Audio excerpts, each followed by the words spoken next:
Guys, अंग्रेजी बोलने और लिखने का अचूक हथियार आज मैं आपके हाथों में पकड़ाने वाली हूँ। आपने तो may, must, will, can, have, has, had इन सब के यूज़ तो आप लोग बहुत किए होंगे, लेकिन जब इसमें हम लोग बी यूज़ कर देते हैं ना, मे बी, मस्ट भी कर देते हैं ना, तो इसका क्या सेंस निकलता है, इसका क्या मीनिंग निकलता है, वो आज इस वीडियो में आपको सीखने को मिलेगा। तो चलिए, बोलकर मैं ज़्यादा टाइम वेस्ट करती नहीं हूँ, डायरेक्ट आपको हथियार दे ही देती हूँ। तो सबसे पहले हम लोग का है मे बी। मे के बारे में तो आप लोग जानते हैं, उसमें हम लोगों ने क्या ऐड किया, बी, तो क्या हो गया, मे बी। इसका मीनिंग होता है जा सकता है, जा सकती हूँ, जा सकती है, जा सकते हैं। अब ये तो हमें पता चल गया मे बी का हिंदी मीनिंग क्या होता है, लेकिन ये याद रहे मे बी किसे दर्शाता है, संभावना को दर्शाता है। मे बी किसे दर्शाता है, संभावना को। तो ऐसा वाक्य जिसमें किसी चीज की संभावना हो तो उसमें हम लोग मे बी का यूज करते हैं। जैसे कि मैं कहूँ मैं गलत हो सकता हूँ। अब मैं गलत हूँ ये मैंने नहीं बोला, मैंने बोला कि मैं गलत हो सकता हूँ। तो इस संभावना को दिखा रहा कि गलत हो भी सकता हूँ, नहीं भी हो सकता, पूरा कंफर्म नहीं है। मैं गलत हो सकता हूँ, आई मे बी रॉन्ग। मैं गलत हो सकता हूँ, आई मे बी रॉन्ग। हमें देर हो सकती है, वी मे बी लेट। हमें देर हो सकती है, we may be late.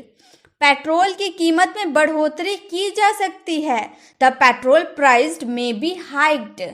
The petrol price may be hiked. मैं वहाँ जा सकता हूँ, I may be go there. I may be go there. मैं वहाँ जा भी सकता हूँ और नहीं भी जा सकता हूँ। संभावना है, पॉसिबिलिटी जो आपकी है 50% की है कि मैं वहाँ जा भी सकता हूँ, नहीं भी जा सकता। तो मैंने क्या बोला, मैं वहाँ जा सकता हूँ, I may be go there. वह यहाँ जा सकता है, he may be go there. वह यहाँ जा सकता है, ही मे बी गो देयर। तो इस वाले सेंटेंस जो आपके सेंटेंस के लास्ट में ये सब मीनिंग है, और आपकी संभावना की बात करें ना तो उसमें मे बी का आपको यूज करना है। अब ऐसे सेंटेंस, ये सेंटेंस तो बहुत ही आम है, आप अपनी डेली लाइफ में यूज करते ही हैं। तो इन सब सेंटेंस में आपको पता चल गया मे बी का यूज करना है, तो अब आप आसानी से कर सकते हैं। तो अब हमारा दूसरा है मस्ट बी। मस्ट बी का मतलब होगा अवश्य होगा, अवश्य होगी।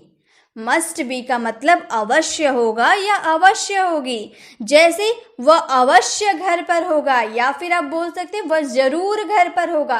हम अवश्य ज्यादा ना यूज करके जरूर ज्यादा यूज करते हैं कि वह जरूर घर पर होगा, तो ही मस्ट बी एट होम। आप एकदम कंफर्म है कि वह घर पर होगा ही, तब आप मस्ट बी का यूज करते हैं। वह अवश्य घर पर होगा, he must be at home. वह अवश्य कार्यालय में होगी, she must be at the office. She must be at the office. Rohan अवश्य स्कूल में होगा, Rohan must be at school. Rohan must be at school. पापा अवश्य ऑफिस में होंगे, father must be at the office. Father must be at the office. वह अवश्य सो रहा होगा, ही मस्ट बी स्लीपिंग। वह अवश्य सो रहा होगा, ही मस्ट बी स्लीपिंग। तो जब भी आप सेंटेंस में जरूर वह यह काम कर रहा होगा या अवश्य यह काम कर रहा होगा, तो जब जरूर या अवश्य आपके सेंटेंस में आ गए ना, यानी कि वह 100% की पॉसिबिलिटी को शो कर रहा है, तो उसमें आपको मस्ट बी का ही यूज करना है। क्लियर? तो मस्ट बी का यूज कब करना है आपको समझ में आ गया। अब हम नेक्स्ट देखते हैं। नेक्स्ट है हमारा कैन बी।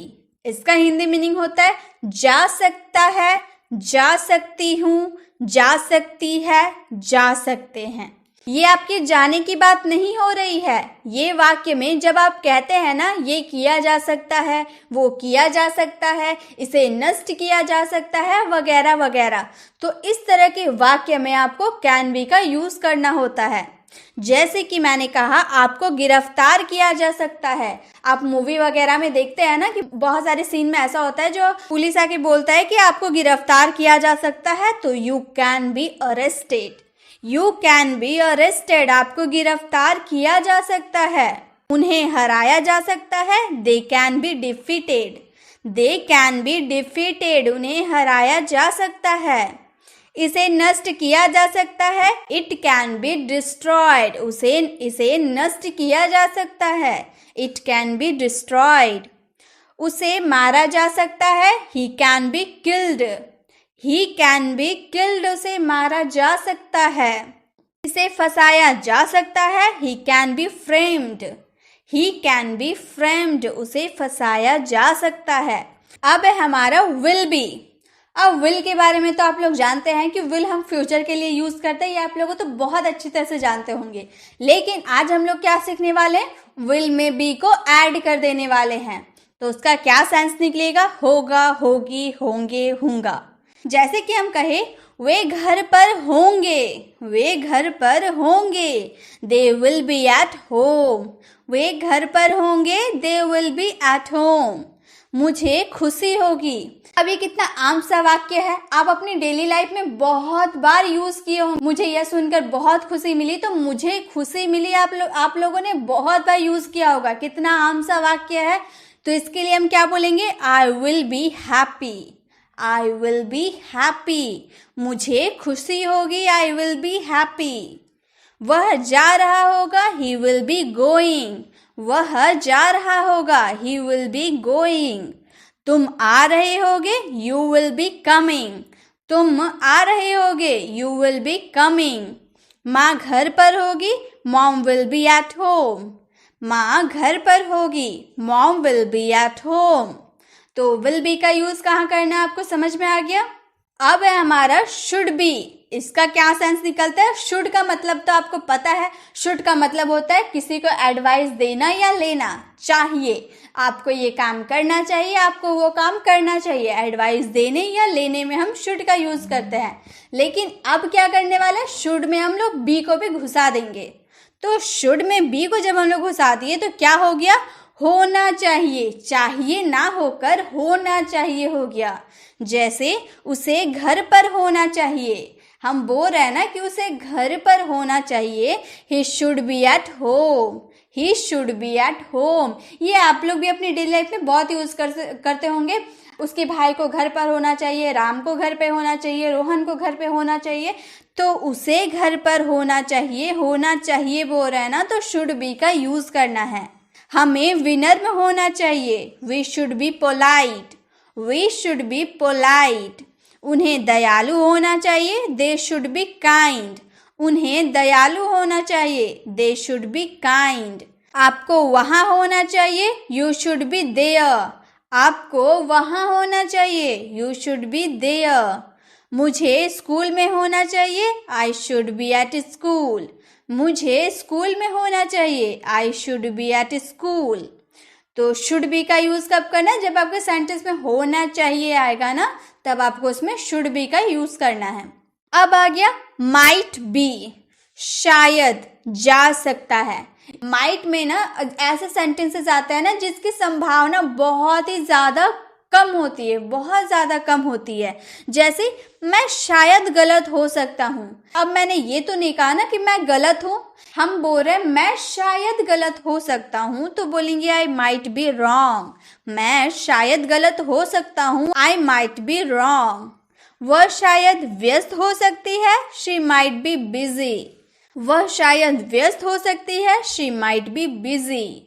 उन्हें शायद देर हो सकती है, दे माइट बी लेट, उन्हें शायद देर हो सकती है, दे माइट बी लेट। मैं शायद वहाँ जा सकता हूँ, I might be go there, मैं शायद वहाँ जा सकता हूँ, I might be go there. आप शायद गलत हो सकते हैं, यू माइट बी रॉन्ग, आप शायद गलत हो सकते हैं, you might be wrong.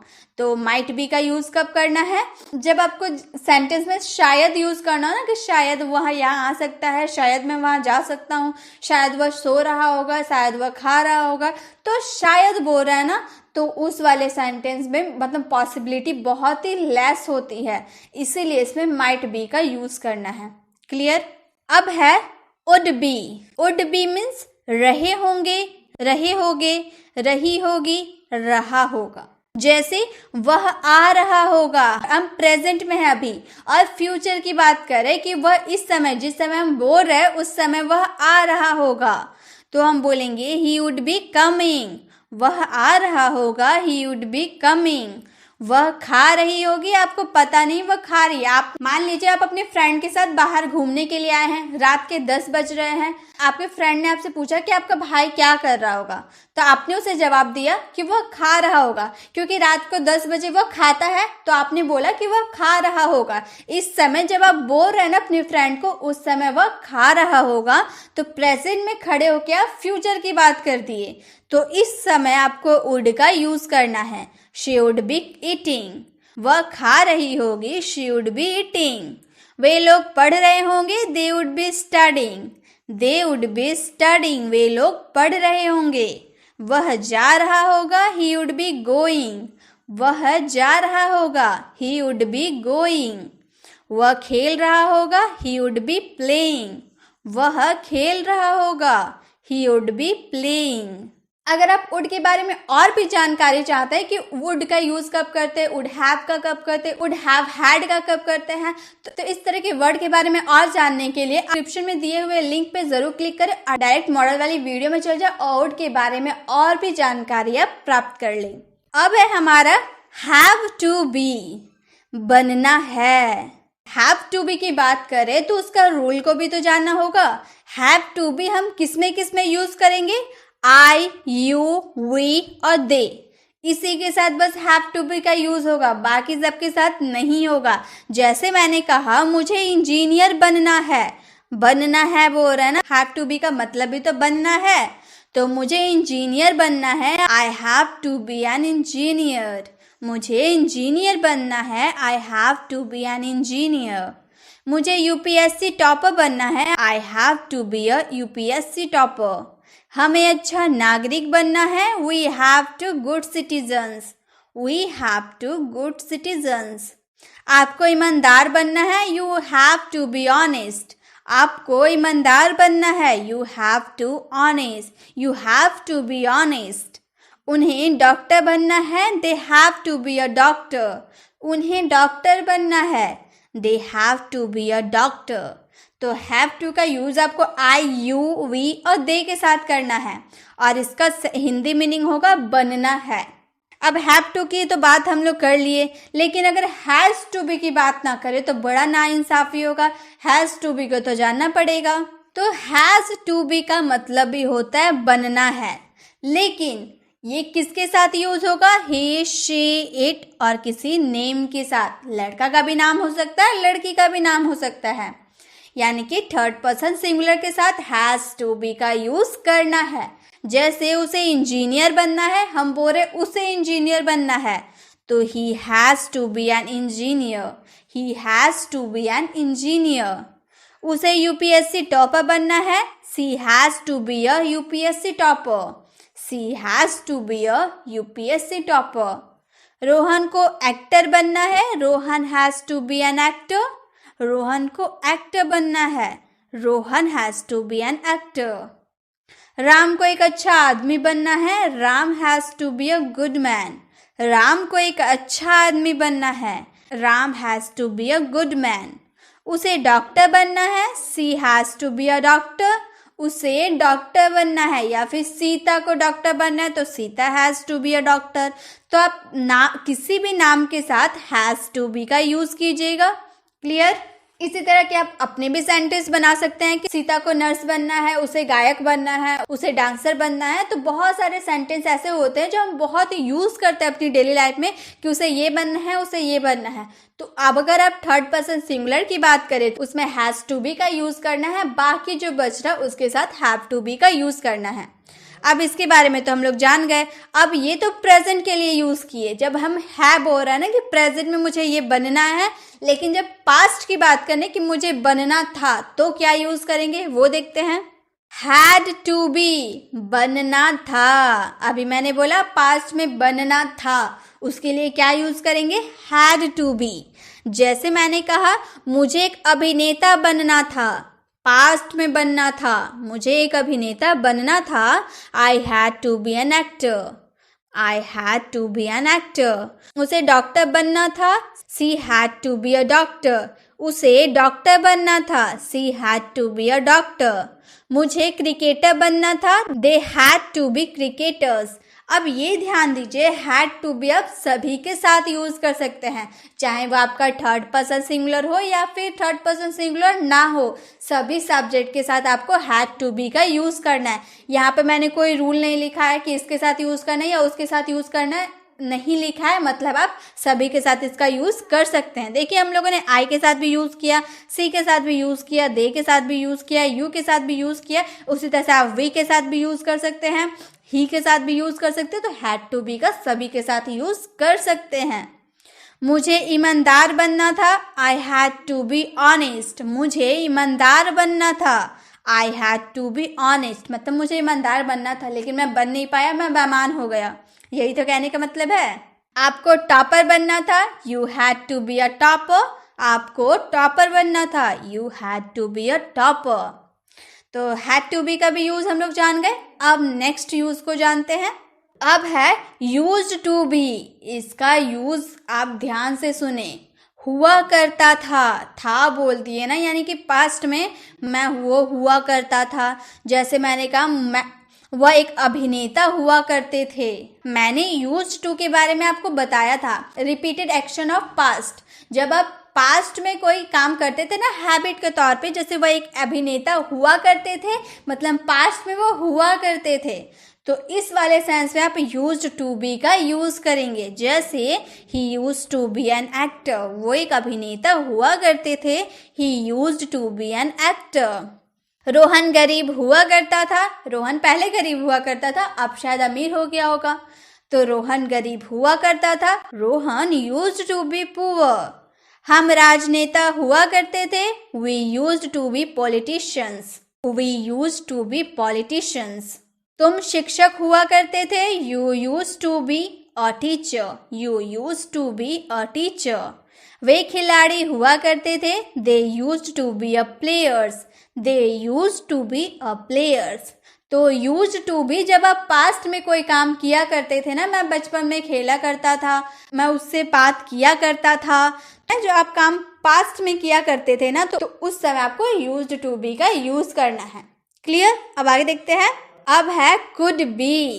Could be का दो सेंस निकलता है गाइस, हो सकता था या हो सकते हैं। अब ये तो बहुत कंफ्यूज करने वाला है। हो सकता था के लिए भी कुड बी का यूज करना है या हो सकता है के लिए भी कुड बी का यूज करना है।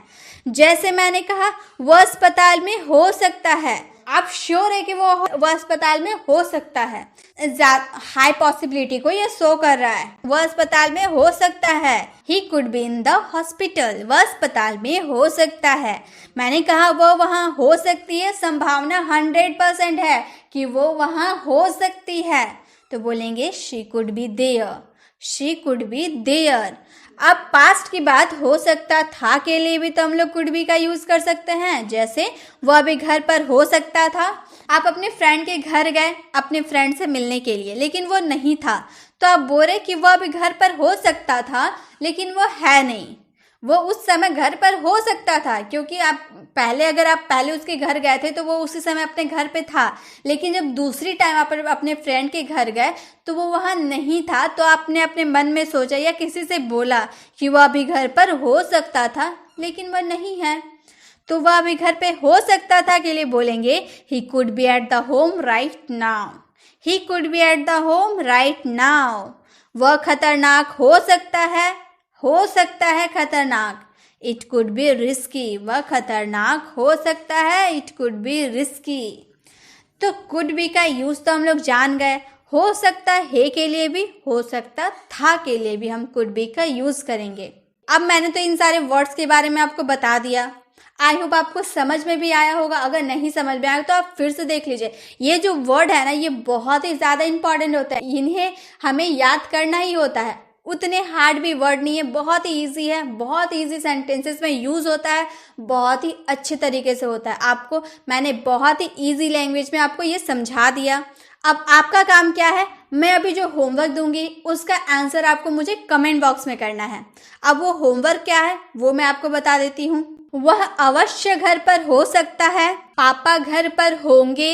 इन 2 सेंटेंसेस का आंसर आपको कमेंट बॉक्स में करना है। वीडियो अच्छी लगी तो वीडियो को लाइक करें। अगर आप चैनल पर नए हैं तो चैनल को सब्सक्राइब कर बेल आइकन जरूर क्लिक करें ताकि जब भी मैं वीडियो अपलोड करूं आप तक नोटिफिकेशन मिलती रहे। मैंने इस वाली वीडियो में आपको should be, would be, could be, can be ये सब आपको पढ़ाया ना। इसके बारे में कैन के और भी होते हैं, और भी यूजेस इसके होते हैं, कुड के और भी यूजेस होते हैं। अगर आपको और भी जानना है तो आप लेफ्ट साइड क्लिक करके डायरेक्ट मॉडल्स वाली वीडियो में चले जाए और अच्छी जानकारी प्राप्त कर ले और अपनी जो इंग्लिश है ना उसे फ्लुएंट बना पाए। तो चलिए मिलते हैं नेक्स्ट वीडियो में, तब तक के लिए कीप लर्निंग।